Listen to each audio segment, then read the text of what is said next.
அன்பானவர்களே, நாம் நம்ம வாழ்க்கையில் தினமும் காலையில் யார் முகத்தில் விழிக்கிறோமோ அதை பொறுத்து தான் நமக்கு அதிர்ஷ்டம், நம்மளோட ராசி, நம்ம நல்ல நேரம், நல்ல விஷயம் நடக்குது, கெட்ட விஷயம் நடக்குது அப்படின்னு நம்ம முடிவு பண்ணிக்கிறோம். அது சரியா தப்பா அப்படிங்கிற ஒரு கதையை பற்றி தான் நம்ம பார்க்க போகிறோம். அதுக்கு முன்னாடி நம்ம சேனலை சப்ஸ்கிரைப் பண்ணலைன்னா சப்ஸ்கிரைப் பண்ணிக்கோங்க. பக்கத்தில் இருக்கிற பெல் ஐக்கானை கிளிக் பண்ணி நோட்டிஃபிகேஷன் ஆல்னு கொடுத்து வச்சுக்கோங்க. வாங்க கதையை பார்க்கலாம். முன்னொரு காலத்தில் ஒரு அரசன் ஒரு நாட்டை சீரும் சிறப்புமாக ஆண்டு வந்தாருங்க.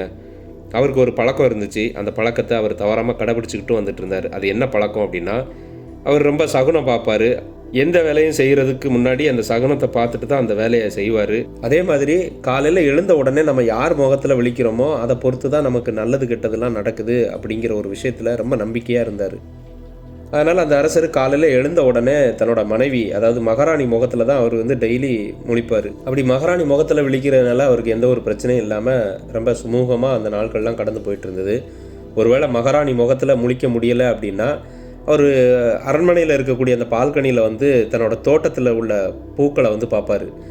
அந்த பூக்களை பார்க்கும்போது அவருக்கு அதில் ஒரு சந்தோஷம், அதுவும் இல்லாமல் அந்த நாள் நல்லா இருக்கும் அப்படிங்கிற ஒரு நம்பிக்கை.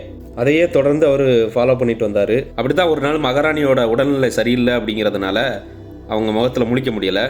அதனால் இவர் என்ன பண்ணுறாருன்னா, காலையில் எழுந்திரிச்ச உடனே தன்னோட அரண்மனையில் இருக்கக்கூடிய அந்த பால்கனிக்கு தன்னோட பூந்தோட்டத்தை பார்க்கணும் அப்படின்னு சொல்லிட்டு பார்க்க வராரு.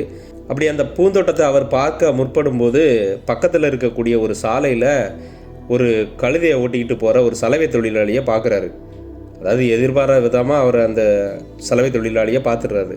இப்போ அந்த சலவை தொழிலாளியும் அந்த மன்னரை பார்க்குறாரு. இப்போ மன்னர் அந்த சலவை தொழிலாளியை பார்த்துட்டு ஒரு சிறிய புன்னகை செய்கிறாரு. அதுக்கு அந்த சலவை தொழிலாளிக்கு ரொம்ப சந்தோஷம், அளவு கடந்த உற்சாகம். பதிலுக்கு இந்த சலவை தொழிலாளியும் ஒரு சின்ன சிரிப்போடு சிரிச்சுட்டு அங்கேருந்து வேகமாக நடந்து போகிறாரு தன்னோட வேலையை பார்க்குறதுக்காக.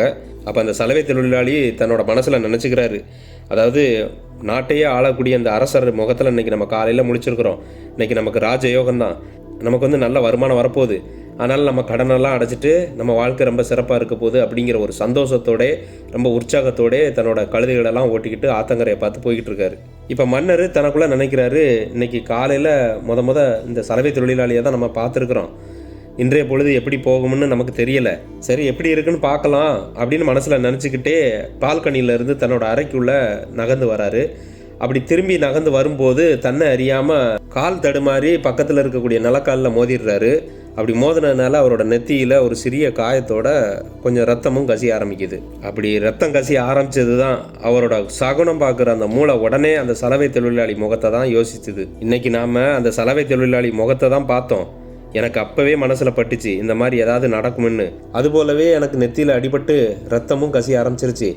இவன் உண்மையிலே ராசி இல்லாத முகம் முழுக்க, இவனை இப்படியே விடக்கூடாது, இவன் முகத்தில் யாரெல்லாம் முளைக்கிறாங்களோ அவங்களுக்கும் இதே மாதிரி நிலைமை தானே ஏற்படும், இவனை உயிரோடவே வைக்கக்கூடாது, இவனுக்கு எப்படியாவது தூக்கு தண்டனை கொடுத்து இவனை சாகடிச்சிடணும் அப்படின்னு சொல்லி தான் மனசுகளே நினைக்கிறாரு.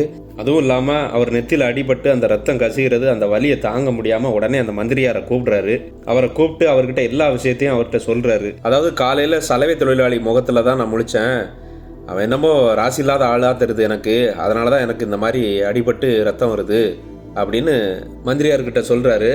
அதை கேட்ட அந்த மந்திரியார் அப்படியே ஒன்றும் புரியாமல் அப்படியே தகச்சு போய் நிற்கிறாரு. ஏன்னா இது ஒரு சின்ன பிரச்சனை, இதுக்கு போய் அவர் ஒரு மரண தண்டனை கொடுக்குறதா அப்படின்னு யோசிக்கிறாரு. அதுவும் இல்லாமல் இவராக நிலக்காலில் மோதி தலையில் காயத்தை உண்டு பண்ணிக்கிட்டாரு, அதுக்கு போயா இவ்வளோ பெரிய தண்டனை கொடுக்கணும், அதுவும் தூக்கு தண்டனையா, இது பெரிய பாவ காரியம் இல்லையா அப்படின்னு நினச்சிக்கிட்டு மன்னருக்கு சரியான புரிதலும் இல்லை.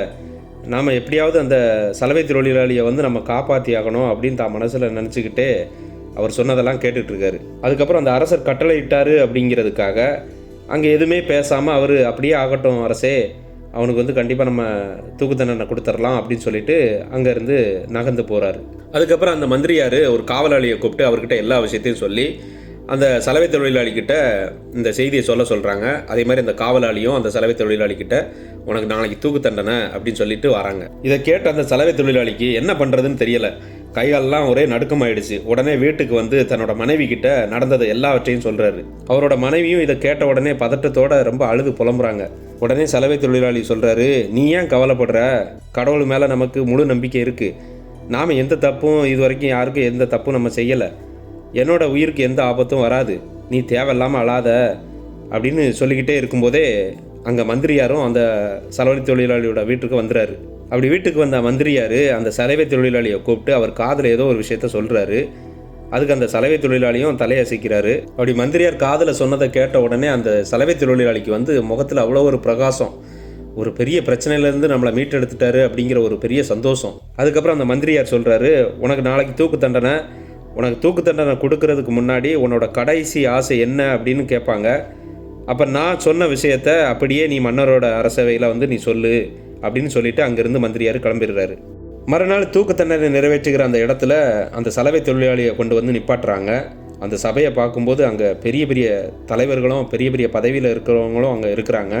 இப்போ தூக்கு தண்டனை நிறைவேற்றுறதுக்கு முன்னாடி அந்த மந்திரியார் சலவை தொழிலாளிக்கிட்ட கேட்கிறாரு, இந்த மாதிரி உன்னோட கடைசி ஆசை ஏதாவது இருந்துச்சுன்னா சொல்லுப்பா, மன்னர் உன்னோட ஆசையை நிறைவேற்றுவார் அப்படின்னு சொல்கிறாரு.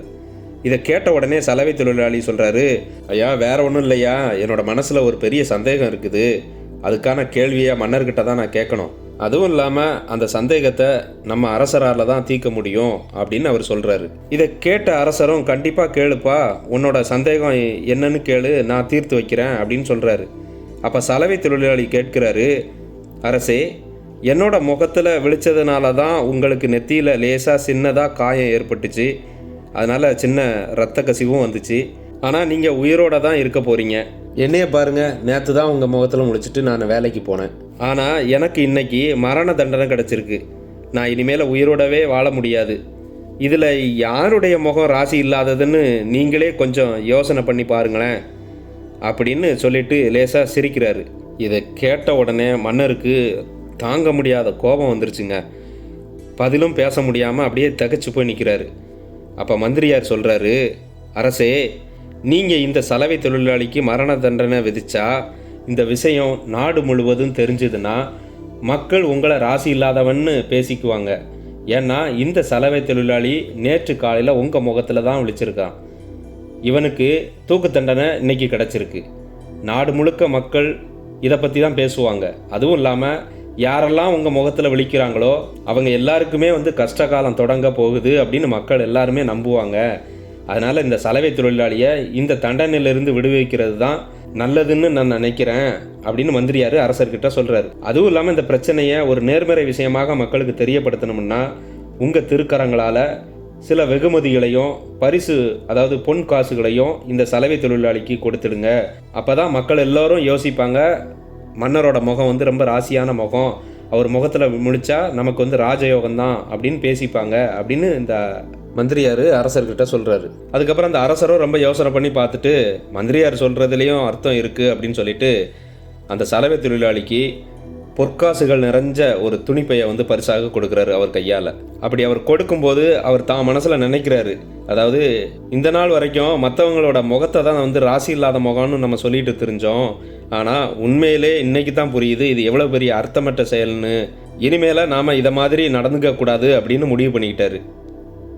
அதே மாதிரி அந்த சலவை தொழிலாளி தான் மனசில் என்ன நினச்சிட்டு போனார் காலையில், அதாவது அரசர் முகத்தில் முழிச்சிருக்கோம், நமக்கு ராஜயோகம் தான் பிறக்குது அப்படின்னார்ல, அது அப்படியே நடந்துச்சு இந்த கதையில். அதாவது அரசரோட முகம் ராசியான முகம் அப்படிங்கிறத நீங்கள் எடுத்துக்கக்கூடாது. அவங்கவுங்க செய்யக்கூடிய கர்ம வினைகள், அதாவது நாம் மனசில் நினைக்கக்கூடிய நல்ல எண்ணங்களும் நல்ல செயல்களும் தான் நமக்கான ஒரு நன்மையை கொடுக்கும் அப்படிங்கிறத நம்ம இந்த கதை மூலமாக தெரிஞ்சுக்க முடியும். ஏன்னா அந்த சலவை தொழிலாளி மனசில் எந்த கள்ளக்கபடமும் கிடையாது, எந்த தப்பும் பண்ணலை அவர். ஆனால் இவர் பார்த்த சகுனத்தினால இவர் கையாலேயே அவருக்கு பரிசு கொடுக்குற மாதிரி ஆகிப்போச்சு. பார்த்தீங்களா? ஆமாங்க, இந்த கதையிலேருந்து ஒரு விஷயத்தை நாம் நல்லாவே புரிஞ்சிட்டு இருக்கோம். அதாவது எந்த ஒரு மனிதனின் முகமும் எந்த ஒரு மிருக ஜீவனின் முகத்தோற்றத்தை பார்க்கிறதாலேயோ ராசியோ இல்லை அதிர்ஷ்டமோ ஏற்படுறதில்ல. அதே போல் கஷ்டமோ நஷ்டமோ ஏற்படுறதும் இல்லை.